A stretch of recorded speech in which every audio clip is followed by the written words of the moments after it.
हमारे यहाँ जो धर्म की परिभाषा की गई, धारणाति धर्म, यह ध धातु से बना है। एक सबसे बड़ी बात आप देखिए कि संस्कृत में जितने शब्द हैं सबके धातु भी होती है। धातु क्या है? उसका मूल तत्व। जैसे एक धातु है लोहा, लोहे से बहुत सारी चीजें बनती हैं। कोई धातु है तांबा, उससे बहुत सारी चीजें बनती हैं। उसी प्रकार बहुत से शब्द बनते हैं। मूल धातु क्या है? ध।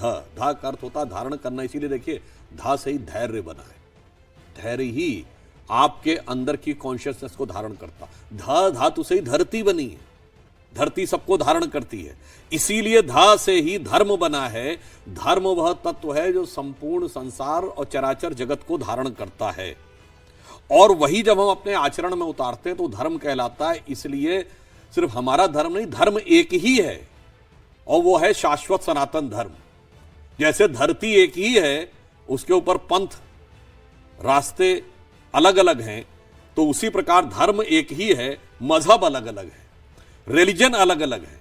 जैसे रास्तों की पहचान होती है, रास्तों का एक डेस्टिनेशन होता है, वैसे मजहब और रिलीजन की एक पहचान होती है, उसका एक डेस्टिनेशन होता है, उसकी एक आइडेंटिटी होती है, पर धर्म तो सबको धारण करता है। और जो माननीय प्रधानमंत्री जी ने कहा महाकुंभ के लिए, तो मैं सिर्फ एक बात बताना चाहता हूं आपसे। मैं पूछूं, दुनिया का सबसे बड़ा जो कार्यक्रम है, ऑर्गेनाइजेशन, वो कहां होता है?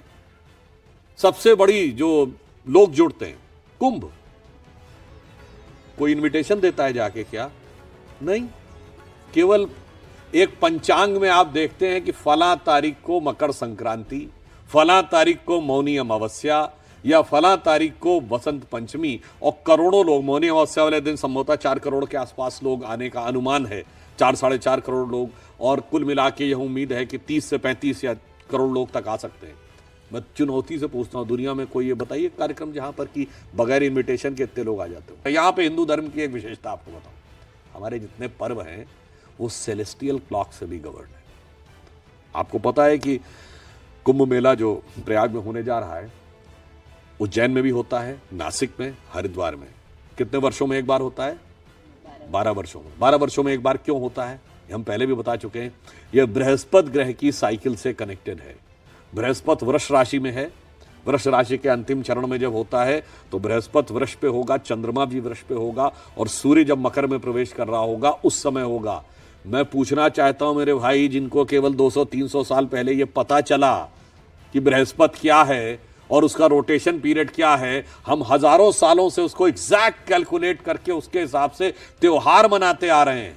तो ये हमारा त्योहार दर्शाता है कि हम पूरे भारत को एक साथ नहीं जोड़े हुए हैं, ब्रह्मांड और खगोलीय ग्रहों को भी जोड़े हुए हैं। और यहां मैं एक और बात भी कहूंगा, सप्ताह में 7 दिन होते हैं, तो संडे के बाद मंडे, मंडे के बाद ट्यूसडे, ट्यूसडे के बाद वेडनेसडे, वेडनेसडे के बाद थर्सडे क्यों आता है भाई? और ये तो पूरी दुनिया मानती है ना। अब आप बताइए, अगर कोई लॉजिक इस बात का हो, संडे पहले आना समझ में आता है, सबसे प्रमुख ग्रह। और जो हमसे कहते हैं कि आप लोग तो 7 ही ग्रह मानते हैं और 9 होते हैं, तो भाई तुम भी तो 7 दिन मानते हो, मगर सवाल हमसे पूछते हो। चलिए अब मैं आपको बताता हूं, अगर सूर्य सबसे बड़ा ग्रह है और साइज के हिसाब से होना चाहिए था, तो उसके बाद दूसरे नंबर का ग्रह बृहस्पति है साइज में, फिर तीसरे नंबर का शनि है, तो संडे के बाद थर्सडे आना चाहिए था, उसके बाद सैटरडे आना चाहिए था। यदि सूर्य से डिस्टेंस में देखें तो नियरेस्ट वेडनेसडे है, तो संडे के बाद बुध है, तो संडे के बाद वेडनेसडे आना चाहिए था।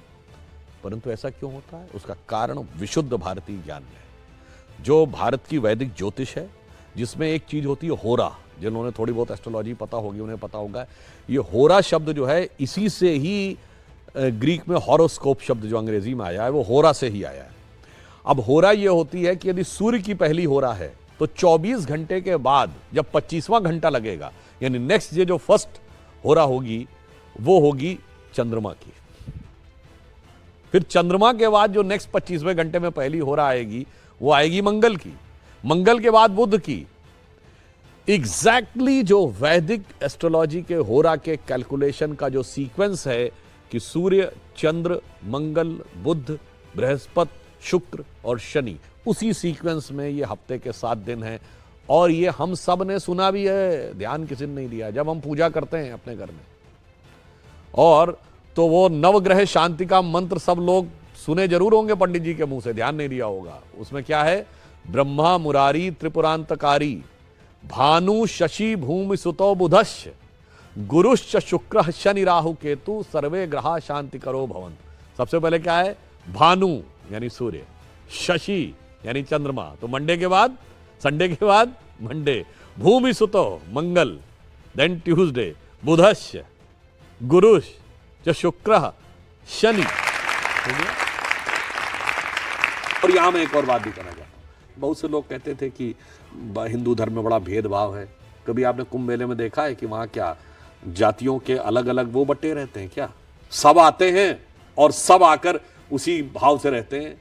हमारे यहां क्या कभी आपने देखा है जातियों के मंदिर हैं, जातियों के शमशान घाट हैं?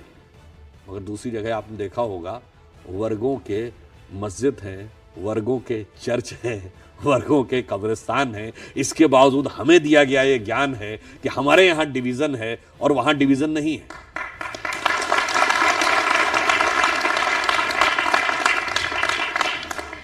सुधांशु जी, आपने समझाया कि कैसे धर्म, जिसे आप कहते हैं सनातन है, शाश्वत है, उसने धरती से लेकर आकाश, पूरे खगोलीय क्रम को आपने समझाया, इन सबको एक बांध रखा है। फिर भारत में कटेंगे तो बटेंगे की आवश्यकता क्या है?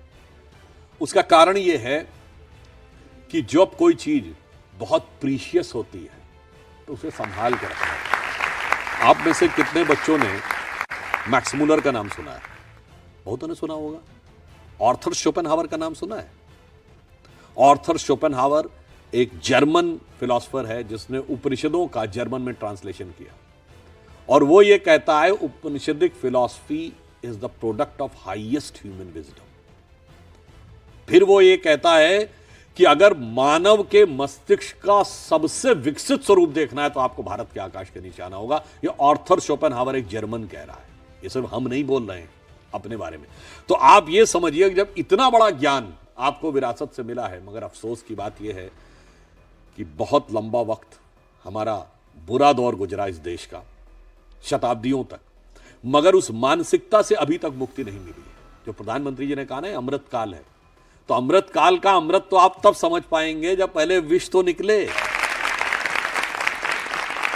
अटल जी की 13 दिन की सरकार थी, उसमें सुषमा स्वराज जी का बहुत हिस्टोरिकल स्पीच है, वो जाके कोई सुने तो उसमें एक बड़ी उन्होंने अच्छी लाइन कही कि इस लुटियंस जोन में, यानी दिल्ली का जो केंद्र माना जाता था, पूरे भारत में यह स्थिति बना के रखी गई थी कि आप बौद्धिक तब तक नहीं माने जा सकते जब तक आप अपने भारतीय होने पर ग्लानि का अनुभव न करें और हिंदू होने पर शर्म का अनुभव न करें, तब तक आप भारतीय नहीं माने जा सकते। उस चीज से बाहर निकालना है, उससे अगर सेफ रखना है तो इसलिए कहा जाता है। और मैं एक और बात बताऊं, हमारा पराभव कैसे हुआ था? तो बटेंगे तो कटेंगे और एक है तो सेफ है। जब हम राजा अंभी और पोरस के बीच में बट गए थे तो यूनानियों के हाथों कट गए थे। जब हम जयचंद और पृथ्वीराज के बीच में बट गए थे तो गौरी के हाथों कट गए थे। जब महाराणा प्रताप और मान सिंह के बीच में बट गए थे तो अकबर के हाथों कट गए थे। जब छत्रपति शिवाजी महाराज एक तरफ और मिर्जा राजा जयसिंह दूसरी तरफ खड़े थे तो औरंगजेब के हाथों कट गए थे। आज इसलिए यह समझने की जरूरत है कि अगर उस जमाने में रियासतों के राजा होते थे, आज जातियों के राजा खड़े हैं, जिनको लगता है कि मैं कभी शायद ऐसी शक्तियों को जो बाबर, तुगलक, औरंगजेब को अपना आदर्श मानती हैं, उनसे हाथ मिलाकर मेरी सत्ता रहेगी। तो मैं याद दिलाना चाहता हूं, शायद भूल गए होंगे, आपको पता है कि बाबर और इब्राहिम लोदी के बीच में पानीपत की पहली लड़ाई हुई 1526, उसके बाद राणा सांगा के साथ खानवा की लड़ाई हुई 1527। तो बाबर का साम्राज्य तो 26 के बाद बन गया था, मगर बाबर ने गाजी की उपाधि 1527 के बाद ली। गाजी की उपाधि काफिरों को मारकर ली जाती है, तो राणा सांगा की फौज को मारने के बाद उन्होंने गाजी की उपाधि ली, इब्राहिम लोदी को मारने के बाद नहीं ली। इस एकता में क्या देश के मुसलमान भी हैं? क्या देश के अल्पसंख्यक भी हैं? और जब बटेंगे तो कटेंगे योगी आदित्यनाथ कहते हैं, तो क्या वो एक जाति को जोड़ के रखने के लिए, एक धर्म के धर्मावलंबियों को जोड़ कर रखने के लिए कहते हैं? हमारा विरोध मुस्लिम समाज से नहीं है। मुस्लिम समाज में आपने किस मानसिकता को जन्म दे रखा है? आपने दर्जनों नेताओं को सुना होगा कि लाल किला मेरे बाप ने बनाया, कुतुब मीनार मेरे बाप ने बनाई। किसी क्रिश्चियन से आपने सुना कि गेटवे ऑफ इंडिया मेरे बाप ने बनाया, पार्लियामेंट मेरे बाप ने बनाया, इंडिया गेट मेरे बाप ने बनाया? कोई क्रिश्चियन अपने को Curzon, Dalhousie, Dufferin, Warren Hastings, Clive या माउंटबेटन से नहीं जोड़ता तो कोई समाज अपने को बाबर, तुगलक, औरंगजेब से क्यों जोड़ता भाई? हमें तो उस मानसिकता को कंट्रोल करना चाहिए था। इस देश का दुर्भाग्य है कि हम शायद दुनिया के इकलौते देश होंगे जिसके राष्ट्रीय राजधानी का जो केंद्र है वो इंडिया गेट के आसपास है, और सब विदेशी लुटेरों के नाम पे आज भी सड़कें हमने एक बदलने की कोशिश की थी तो कितना हो अल्लाह मचा था। आपको औरंगजेब के नाम की रोड मिलेगी, तुगलक के नाम की रोड मिलेगी, बाबर के नाम की रोड है, हुमायूं के नाम की रोड है, शाहजहां के नाम की रोड है। और मैं एक और बात कहूं भारत के मुसलमानों से, मेरे भाई जरा इतिहास में थोड़ा पढ़ लो। मुगलों के जमाने में जानते हैं भारतीय मुसलमानों को बहुत तुच्छ समझा जाता था। 70% जो पोस्ट मिलती थी वो ईरानियों और तुरानियों को मिलती थी। दूसरे नंबर पे वो हिंदू राजाओं को देते थे, राजपूत राजाओं को, और तीसरे नंबर पे वो कन्वर्टेड मुस्लिम्स को देते थे। मतलब जिन लोगों की सबसे ज्यादा बेइज्जती हुई वो आज अपने को उसके साथ जोड़ने लगे। मुझे लगता है इससे ज्यादा मानसिक दास्ता नहीं हो सकती किसी मुस्लिम के अगेंस्ट में। हम नहीं, हम उदाहरण बताना चाहते हैं। देश आजाद हुआ, कितने बड़े बड़े मुस्लिम फनकार और कलाकार, उनको हिंदू नाम रखने में शर्म नहीं थी भाई। दिलीप कुमार, मधुबाला, मीना कुमारी, अजीत, कोई आइडेंटिटी का क्वेश्चन ही नहीं था। और ये मैं पहले भी बोल चुका हूं, मन तड़पत हरि दर्शन को आज, मोरे तेरे बिन बिगड़े सगरे काज। किसने लिखा? शकील बदायूनी ने। संगीत किसने दिया? नौशाद अली ने। गाया किसने? मोहम्मद रफी ने। आज तीनों खिलाफ फतवा जारी हो जाता, क्योंकि तब ये देश सेकुलर नहीं था। आज ये देश सेकुलर हो गया। मगर अफसोस कि हम वो सारी परंपरा भूल गए और हम आज कट्टरपंथियों के साथ जुड़ गए। इसलिए मुस्लिम समाज को भी समझना चाहिए, इस सेकुलर राजनीति ने आपको भी किन महान परंपराओं से हटाया। आज उस्ताद बिस्मिल्लाह खां के साथ कोई मुस्लिम नहीं अपने को जोड़ता। ब्रिगेडियर मोहम्मद उस्मान, भारत की सेना का पहला गैलेंट्री अवार्ड विनर, उसके साथ नहीं जोड़ता। वीर अब्दुल हमीद के साथ नहीं जोड़ता।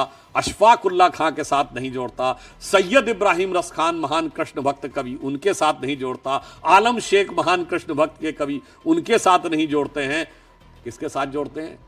जाकिर नायक, इशरत जहां, याकूब मेनन, अफजल गुरु, बुरहान वानी। समस्या इस जहनियत में है, समस्या हिंदू मुसलमान में नहीं है। सुधांशु जी, आप खुद गीता पाठ करते हैं, उससे आप रेफरेंसेस लेते हैं, आप रामायण पढ़ते हैं, उससे आप रेफरेंसेस लेते हैं। तो गीता में से एक रेफरेंस मुझे ये मिला, मैं वो श्लोक पढ़ के आपके सामने रख दूं। अज्ञश्चा श्रद्धा नश्य च संशयात्मा विनश्यति नायम लोकोस्ति ना परो ना सुखम संशयात्मनः। इसका अर्थ ये है कि जो संशय करता है, जो संशय में रहता है, जो व्यक्ति हमेशा संदेह करता है, वो दुख में रहता है, पीड़ा में रहता है। लेकिन आज तो आपकी पूरी की पूरी सरकार के लिए एक संशय सा पैदा हो गया है विपक्ष के मन में।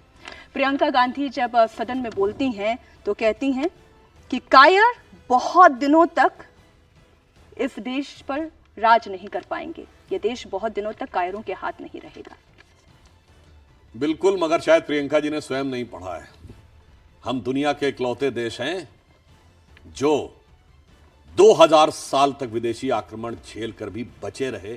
इसलिए नहीं बचे रहे कि जो लोग बहुत समझाने की कोशिश करते हैं, झापड़ मारो दूसरा गाल आगे कर दो।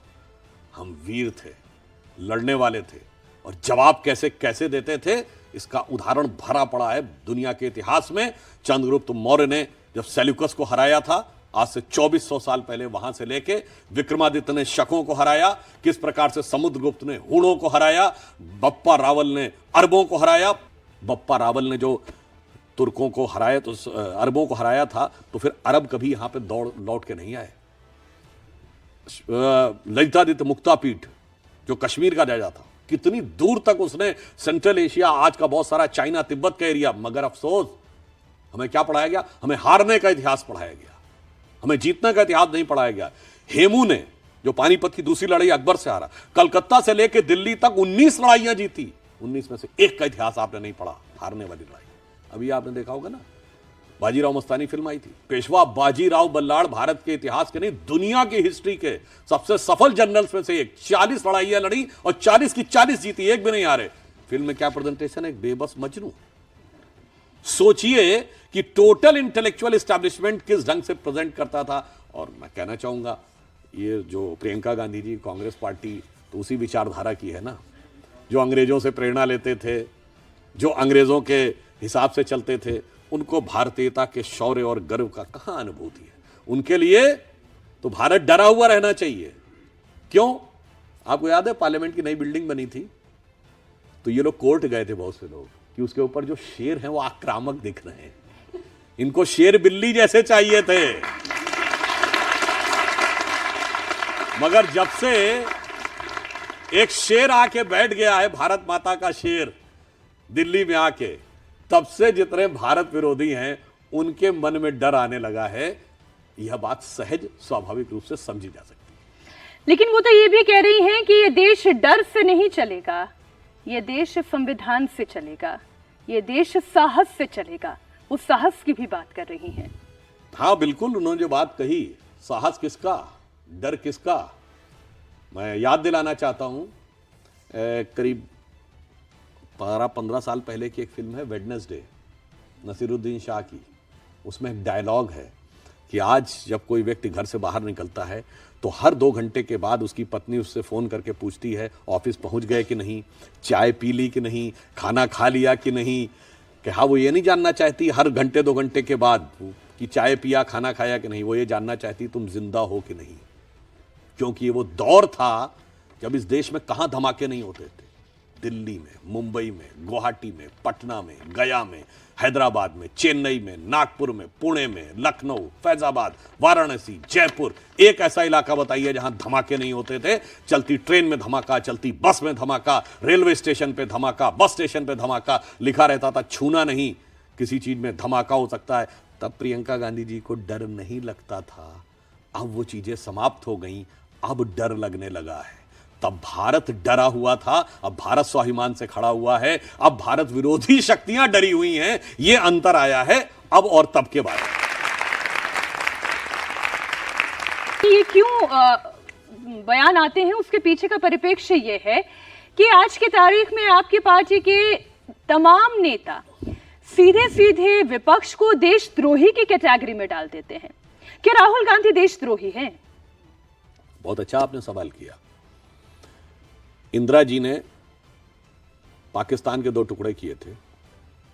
इसी चुनाव में पाकिस्तान के पूर्व मंत्री फवाद चौधरी ने राहुल गांधी के पक्ष में ट्वीट किया, नेहरू की तारीफ की और आगे क्या लिखा कि मोदी हटना चाहिए, बीजेपी जानी चाहिए, उसके बाद जो होगा वो कर लेंगे। क्यों नहीं उन्होंने बोला कि mister Fawad Chaudhry mind your business, आप कौन होते हैं बोलने वाले। पाकिस्तान के डिफेंस मिनिस्टर ने सीधे सीधे राहुल गांधी जी की तारीफ की। आर्टिकल 370 के बाद जो पाकिस्तान ने शिकायत करने का प्रयास किया, राहुल गांधी के स्टेटमेंट को कोट किया। आप कल्पना कर सकते हैं, इंदिरा जी का ग्रैंडसन और पाकिस्तान उसको कोट कर रहा है।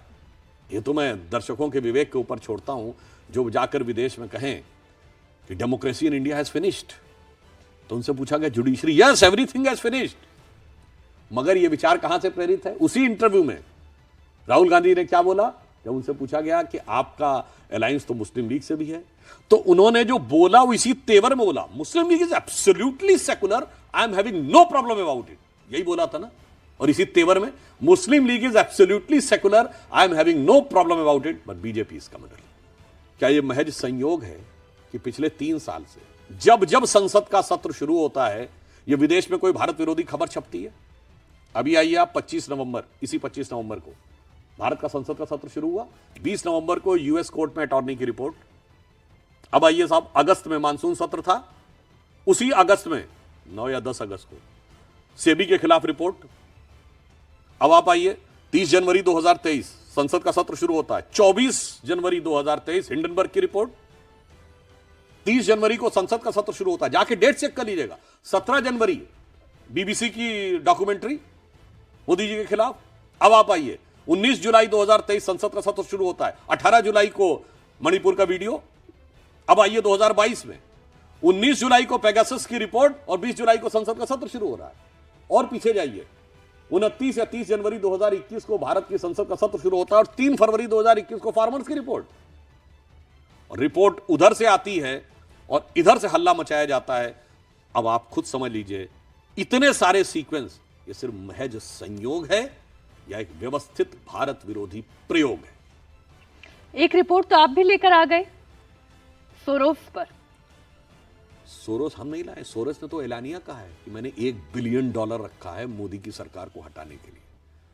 मैं विनम्रता और चुनौती से पूछता हूं, कोई भारत के इतिहास में कोई ऐसा चुनाव बताइए जब किसी विदेश में बैठे हुए पैसे वाले व्यक्ति ने, लोग बहुत कहते हैं ना कि वो पूंजीपतियों, अरे पूंजीपतियों का पूंजीपति बोल रहा है और पूंजी का अमाउंट बता के बोल रहा है मैंने $1 बिलियन रखा है मोदी की सरकार को हटाने के लिए। अब बहुत साफ बात थी, इतनी बातें वो कह रहे हैं, एक लाइन में बोलना चाहिए ना कि सोनिया गांधी जी उस फोरम की को प्रेसिडेंट हैं या नहीं, बात खत्म हो जाती।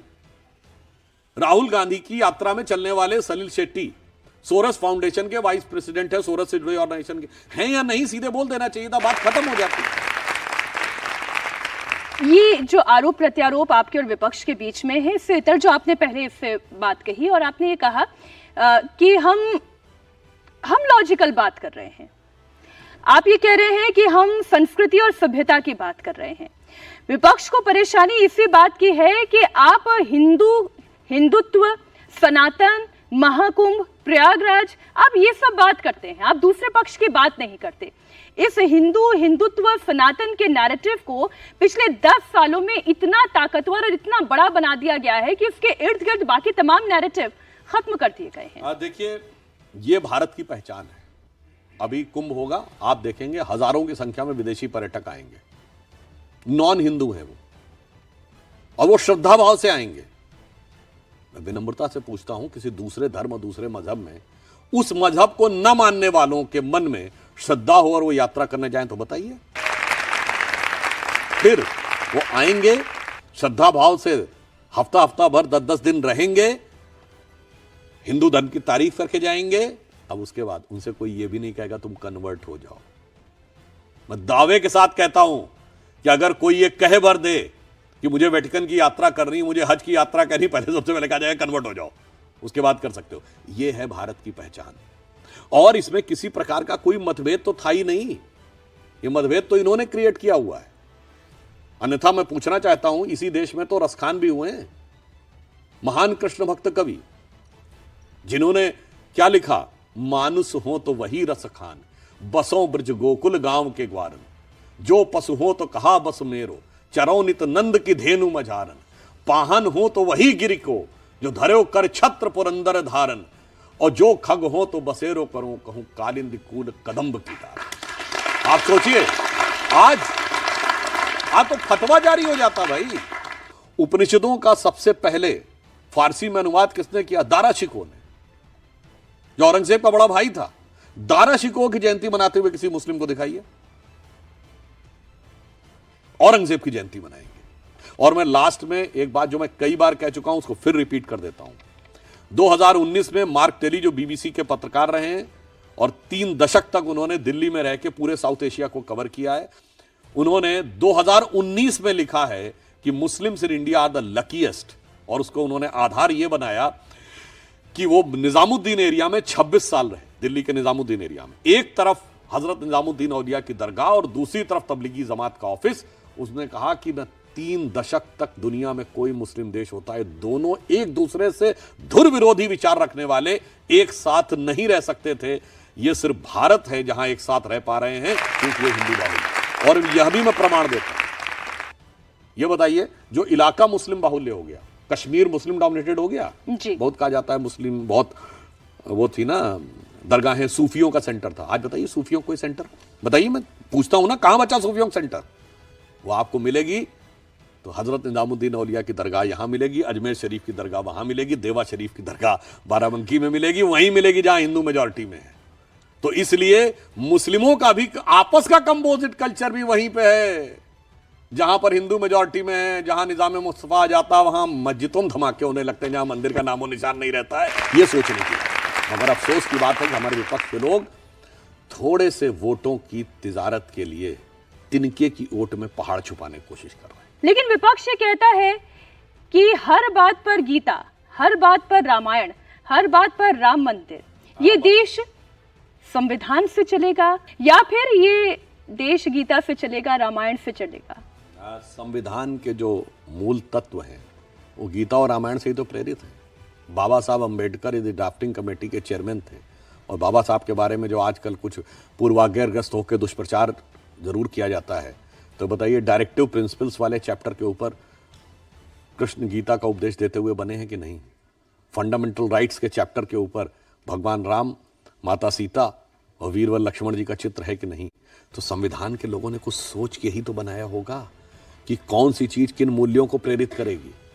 और इसलिए अब मैं सिर्फ एक उदाहरण आपको देना चाहता हूं क्यों हर जगह इसकी जरूरत है। रामायण को आप देखिए, दुनिया का इतिहास भरा पड़ा इस उदाहरण से कि कोई राजा तब तक गद्दी से नहीं हटता जब तक मर न जाए या मार न दिया जाए। भाई भाई का गला काट के गद्दी बैठा है, दुनिया का इतिहास भरा पड़ा है। उसके कंट्रास्ट में वो उदाहरण कि पिता के एक वचन पर जो राज्याभिषेक होने जाने वाला वो बेटा जंगल चला जाए, दूसरा भाई कहे मैं आपके साथ जंगल चलूंगा, जिसको राज्य मिले वो कहे मैं खड़ा हूं रख के शासन करूंगा। तो भाई किसी भी मजहब को मानने वाले हो, अपने घर में क्या चाहते हो, भाइयों में प्रेम या भाइयों का कटा हुआ सर? ये तो हुआ परिवार में।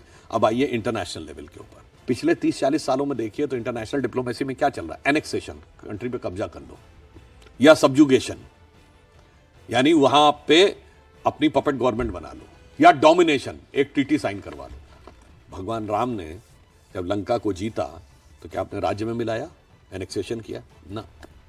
क्या उन्होंने वहां कोई अपना डेप्यूटी बैठाया कि लक्ष्मण से कहा आज से तुम इसके राजा हो गए? ना। सब्जुगेशन भी नहीं किया। क्या कोई ट्रीटी साइन कराई? नहीं। एनेक्सेशन भी नहीं किया। कहा बस अपने अपने धर्म का पालन करो। जो गीता में भगवान कृष्ण ने जो सिद्धांत कहा है, जो सनातन हमारा सिद्धांत है, स्वधर्मे निधनम श्रेयो वो पर धर्मो भयावह, धर्म का पालन करो और बाकी जैसे चलाना हो चलाओ।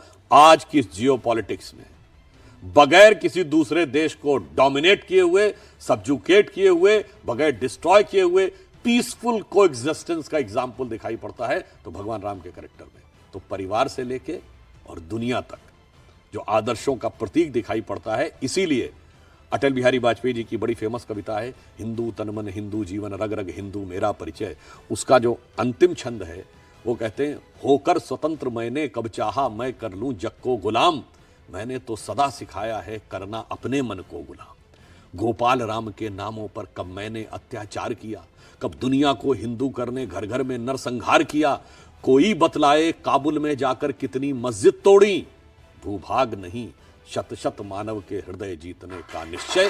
हिंदू तन मन हिंदू जीवन, रग रग हिंदू मेरा परिचय। सुधांशु जी, हिंदू शब्द से निकला हुआ हिंदुत्व और इसके ऊपर सनातन, इसे थोड़ा समझाएं। सनातन जानते क्या है? जिसका कोई आदि और अंत ना हो, शाश्वत है। शाश्वत। अब आदि और अंत कहां पे नहीं होता है? जानते किसमें नहीं होता है? आप सर्किल को देखिए, सर्किल के सर्कमफ्रेंस पे आप चलिए तो उसका एंड नहीं मिलेगा, कंटिन्यूअस चलता रहता है। और हमारे यहां हर चीज चक्रीय मानी गई है, काल भी चक्र है। और भारत की धरती पर जितने धर्म संप्रदाय हुए हैं, उत्पन्न हुए हैं, सब में एक चीज कॉमन है कि पुनर्जन्म को सब मानते हैं। तो जो परपीचुअल होगा वही सनातन को समझ पाएगा। जो जिसको समझ में आता है कि एक स्टेज पे जाके चीज रुक जाती है, वो कैसे अनादि अनंत को समझेगा। जैसे ये यहां से यहां तक आप एक लाइन देखिए तो ये स्ट्रेट लाइन नजर आती है। क्या स्ट्रेट लाइन है क्या? जब तक आपकी सोच और दृष्टि छोटी है, आपको स्ट्रेट लाइन नजर आ रही है। 36,000 किलोमीटर जाके जियो स्टेशनरी ऑर्बिट में देखिए तो ये अर्थ के रेडियस के सर्किल का आर्क है, तब ये सर्किल नजर आएगी। विराट दृष्टिकोण होगा तो सृष्टि का चक्री क्रम नजर आएगा, तब आप सनातन को समझ पाएंगे। तो फिर ये हिंदुत्व, ये आइडियोलॉजी ये कहां से आई फिर? देखिए, ये बहुत ही एब्सर्ड बात है कि हिंदू और हिंदुत्व में अंतर है। मनुष्य और मनुष्यत्व में कोई अंतर है क्या? भारत और भारतीयता में कोई अंतर है? पुरुष और पुरुषत्व में कोई अंतर है? स्त्री और स्त्रीत्व में कोई अंतर है? ये केवल इलॉजिकल बातें कही जाती। बस अंतर जानते क्या है? जब तक आपकी आइडेंटिटी सुप्त पड़ी रहे तब तक आप हिंदू हैं, और जब आपको अपनी शक्ति का आभास होने लगे तो हिंदुत्व हो जाता है। क्योंकि हम धर्म की बात कर रहे थे, आपने कहा कि एक ही धर्म है, सनातन है, और इसके अलावा सारे पंथ हैं या संप्रदाय हैं।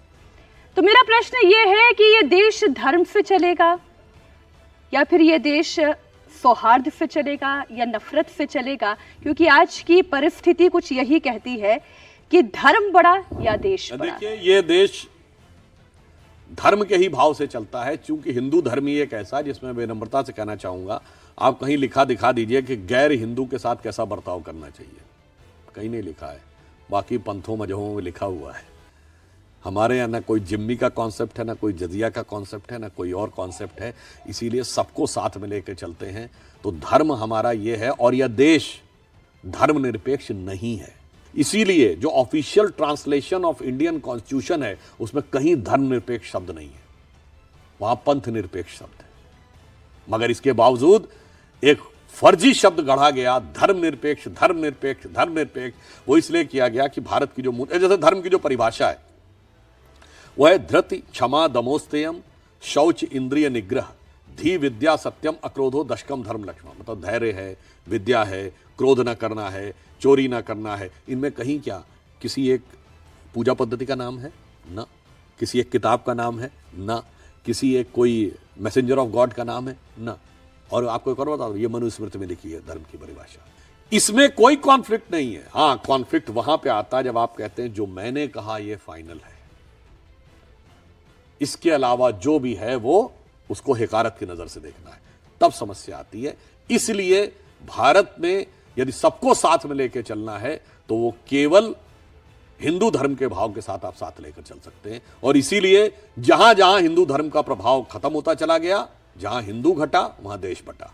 आपने मनुस्मृति की चूंकि बात कर दी, तो सबसे ज्यादा अगर प्रतियां जलाने की तस्वीरें आई हैं तो वो मनुस्मृति की ही आई हैं। क्या कारण है? उसका कारण एक बहुत बड़ा कारण है। वैसे तो मैं बहुत सारे लोगों से कहूंगा कि अगर कोई मुझे 1870 से पहले की कोई मनुस्मृति ला के दिखा दे तो अपने आप 1870 से पहले की अंग्रेजों के जमाने में छपी थी। जैसे आपको रामचरितमानस की 400 साल पुरानी प्रति मिलेगी, वेदों की जो प्रति है 2000 साल पुरानी मिलेगी, उसकी मिलेगी नहीं। और मैं कहना चाहूंगा कई बार बहुत सारी चीजों के बारे में, अब जैसे एक छोटी सी बात, हम सब एक वाक्य बोलते हैं कि भारतीय संस्कृति में कहा गया यत्र नार्यास्तु पूज्यन्ते रमन्ते तत्र देवता। ये कहां लिखा है? मनुस्मृति में लिखा है।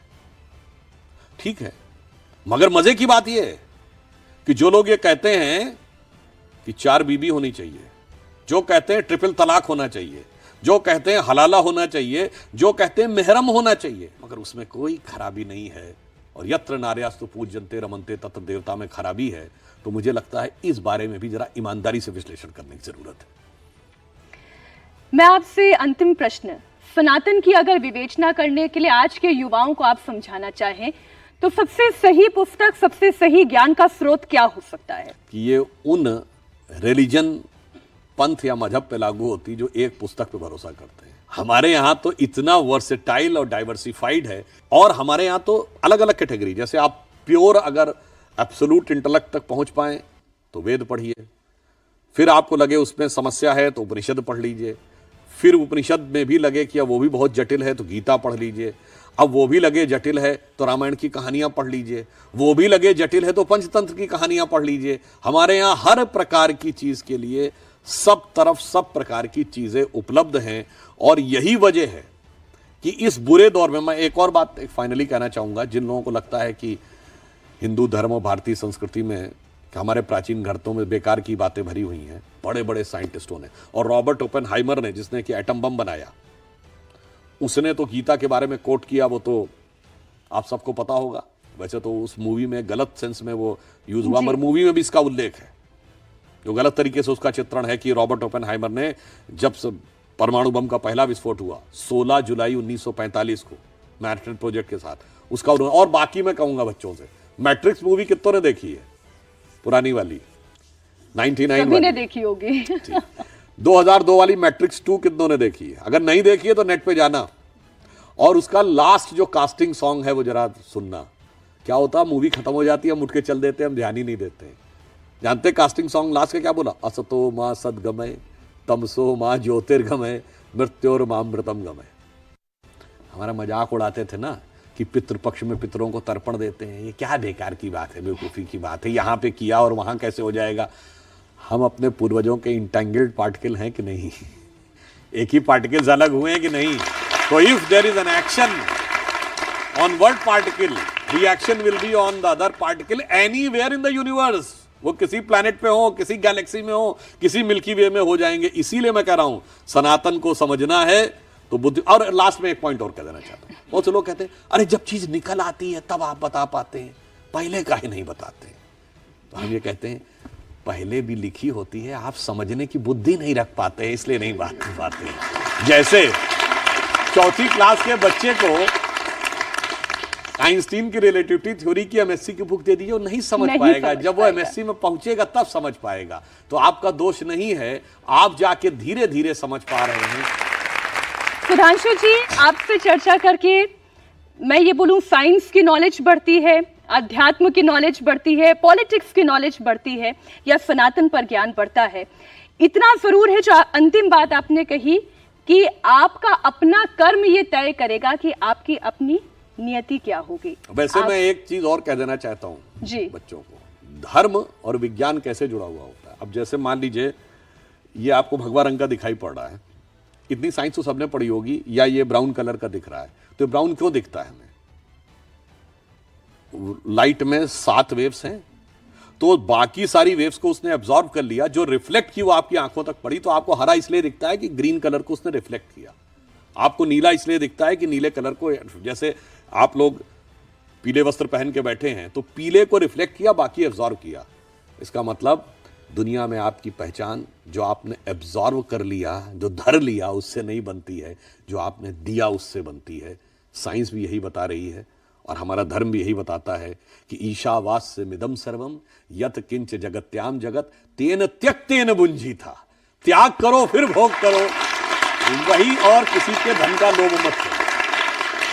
और इसलिए गीता में जो भगवान श्री कृष्ण कहते हैं, आज उन्हीं के कहे हुए श्लोक के साथ में कार्यक्रम के समाप्ति की तरफ बढ़ती हूँ। कर्मण्येवाधिकारस्ते मा फलेषु कदाचन मा कर्म फल हेतु फूर्माते संगत्सु कर्मणि। कर्म की इच्छा किए बिना कर्म करो, और कर्म कैसा हो वो धर्म संगत हो, और धर्म कैसा हो वो मानवता संगत हो, और मानवता कैसी हो, जो नेटवर्क की बात हुई ना, वो ईश्वर संगत हो। ये समाज सत्य है कि एक माला में गुथे हुए हैं और अनेक में एक हैं, और एक में कितने सेफ हैं, ये विवेचना अब आपके हिस्से है। मेरा ये चैनल सब्सक्राइब करें और मेरे हर अपडेट आपको मिले, इसके लिए बेल आइकन जरूर दबाइएगा। आप सभी को मेरी ढेर सारी शुभकामनाएं।